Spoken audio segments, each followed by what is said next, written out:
Өндіруші бұқаларды күтіп бағу. Шағыл өсіру маусымы басталғанға дейін өндіруші бұқаларды күтіп бағу мен іріктеу.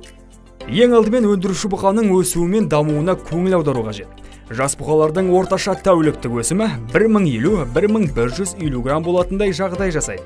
Сондықтан да бұқашықтың рационында дәнді азық мөлшері дене салмағынан 1% мөлшерді құрауы керек.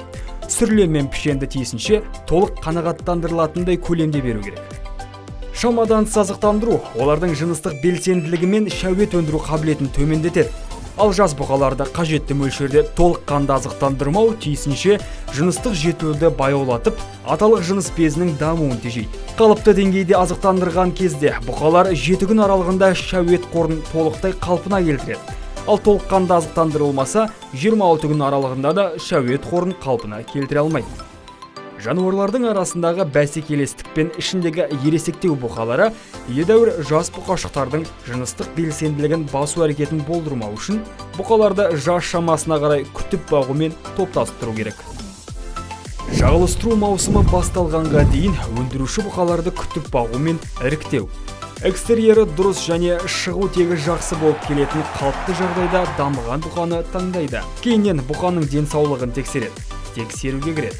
Аталық жыныс безінің өлшемін алу, ұрықты бағалау, қозғалғыштығы, түрі ұрықтың пайыздық көрсеткіші мен концентрациясы, омаурамы мен өлшемі, шәует өндіру қабілетін анықтау бойынша ең үздік және электроэвакуляция кезінде алынған ұрықты есептеуге қарағанда ең сенімді көрсеткіш. Әдетте 2 жас шамасындағы бұқашықтар үшін қалыпты көрсеткіш шамамен алғанда 32-34 сантиметр.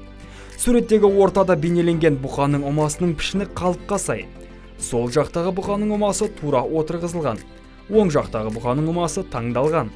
Мұндай бұқалардың жақсы өндіруші болуы сирек кездеседі. Аталық жыныс бездерінің өлшемі кішкентай болуының себебінен олардан алынатын шәует мөлшері аз болады. Бұқаны қораға шығару барысында оның аяқтары мен тұяқтарының құрылысын және қозғалысының қаншалықты еркін екенін анықтауға болады. Шағылыстыру маусымы барысында бұқаларды күтіп бағу. Шағылыстыру маусымы барысында келесі белгілерге назар аудару керек. Жыныстық белсенділігіне. Бұқаның жыныстық белсенділігін бағалау ұрықтандыру деңгейін едәуір жоғарылататын маңызды көрсеткіш болып табылады.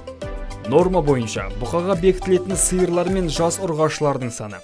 Әдетте бір жас бұқаға 20-25 ұрғашы малды қалдыру керек. Табындағы басыңқылықтың өндірушілік қабілетіне тигізетін әсері.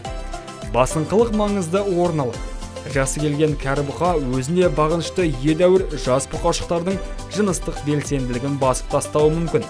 Нәтижесінде табындағы сиырларды ең кәрі бұқа ұрықтандырады. Жыл сайын жас шамасы үлкен кәрі бұқадан немесе жасына қарай екінші болған өндірушіден 62-76% төле алады. Осы аталғандардан туындайтын келеңсіз жағдай бұл табындағы ең кәрі басыңқылық көрсетіп тұрған бұқаның өзінің ұрықтандыру қабілеті мен генетикалық қасиетіне қарамастан жас бұқаларға қарағанда көп ұрғашыны ұрықтандыру арқылы байқалады.